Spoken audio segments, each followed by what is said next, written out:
Hey, this is Kelly and welcome to Procreate Designer's Toolkit. First off, thank you for purchasing it. It was a blast to make this. This is basically a whole collection of tools that I've built myself and that I use in my own business, and I decided to just put those in one toolkit bundle so that you can use them too. In this video, we'll just go through really quickly what's inside the toolkit, and for a more in-depth demonstration of me using the brushes, check out the bonus content where we actually build an art project together. First up, let's look at the watercolor overlays. So the watercolor overlays are high resolution PNG files, and there are 17 different overlays. You can import any of these into Procreate, but of course they'll work in any software that accepts PNGs as well. These are pretty easy to use. You can put a base color on underneath the watercolor overlays. You can drag a color on top of the overlay and use a little clipping mask. You can also duplicate the overlays and use blending modes to change the look of them. They're very versatile. They can be combined with other tools in the toolkit for endless uses and endless ways to make them look different. Next in the toolkit, paper pack number 1. This is a collection of papers. They come in JPEG format as well as Procreate layered files.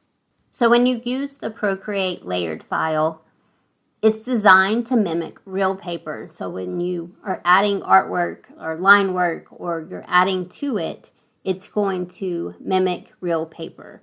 So it has a built-in layered system, and it shows you which layer to draw on. So you're going to draw under the paper.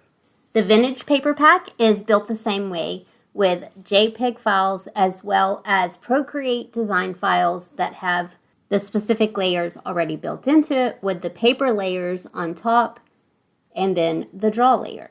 So here I'm grabbing the waxy crayon from the Brush Factory and just coloring on that draw layer, and then you'll see as I zoom in that paper is still showing up, or the creases in the paper.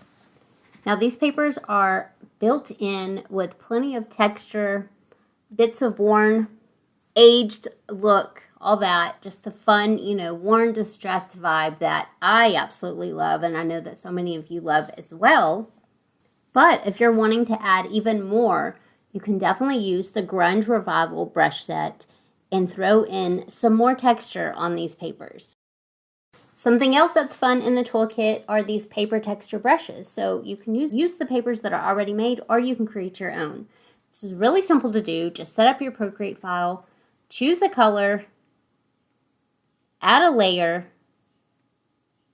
grab your paper texture that you want to use, choose a color that will work well with it, which may take a little bit of a test just to see how they show up. And then just color. So easy, and it doesn't really show it really well in this video, but it's layering it on like it's a paper texture. And so it's really realistic, it's seamless, and it's a lot of fun to do as well. So you will definitely find that useful in the toolkit. You can kind of see it as I zoom in here, that texture. These paper texture brushes can also be duplicated for more of a paper texture. You can also, again, play with the blending modes to change the look of the texture that you're creating.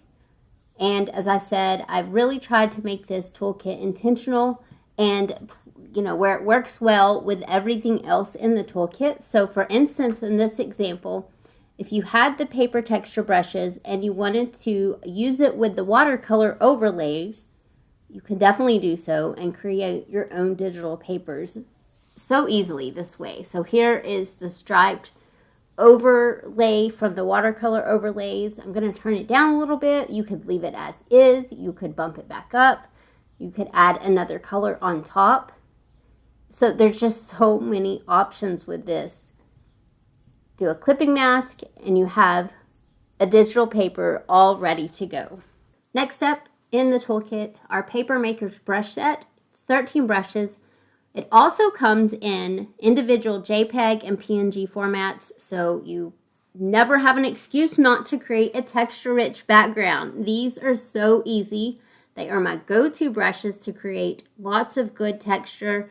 I stamp them on there. I can change the opacity. I can change the blending mode. There's so many ways to make digital papers or abstract backgrounds with these brushes and individual files. It's just so easy. You could also add in even more grunge when you use the Grunge Revival brush set with these. And of course I had to add some vintage handwriting, which I love. This comes in 8 stamp brushes. It also comes with JPEG and PNG individual files. You can add this to, the textured papers that we were just building. I love adding these little bits in there. If you go in there and use the Grunge Revival brush as an eraser, you can soften up the edges of any of these brushes, not just the hand brushes. And so that creates such a cool, unique look as well.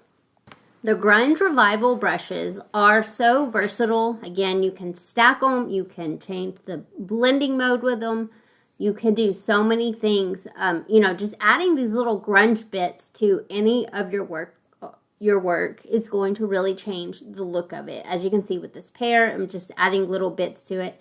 And it makes it so much more interesting to look at when you have these little rough areas on here. It's just so much fun to do this because it can change the look of something so easily and so in such a just impactful way.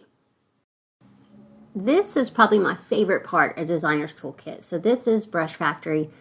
These are, again, from my personal collection. I was building these out as I needed different brushes that looked like analog tools or realistic tools like old pencils or ink pens or markers that were on their last leg and running out, and different shading techniques in here. And so that's what this collection is. And it is just, I always say everything in here is probably my go-to, but I really, really love Brush Factory because they're so useful. From the old ballpoint pen or the junk drawer pen, textured painter, waxy crayon, I love them all. And Retro Brush Box is along the same lines. It's just some good, realistic pens and pencils and markers that make drawing so much easier in Procreate. I also included some more paper card textures in here. And this Easy Shader is probably my go-to shader. I absolutely love using these tools. And of course, no designer toolkit would be complete without some scrappy, torn papers that were inspired by actual vintage patterns from long ago. And I love these little pieces. They're just accent pieces that you can add to so many different things. They're so versatile. And of course, if you want them even more textured or worn, you can add the Grunge Revival brushes or any of the other pieces of the toolkit to create a whole new look on these torn scraps. And last but not least, in the Designer's Toolkit is this collection of high-resolution attic papers.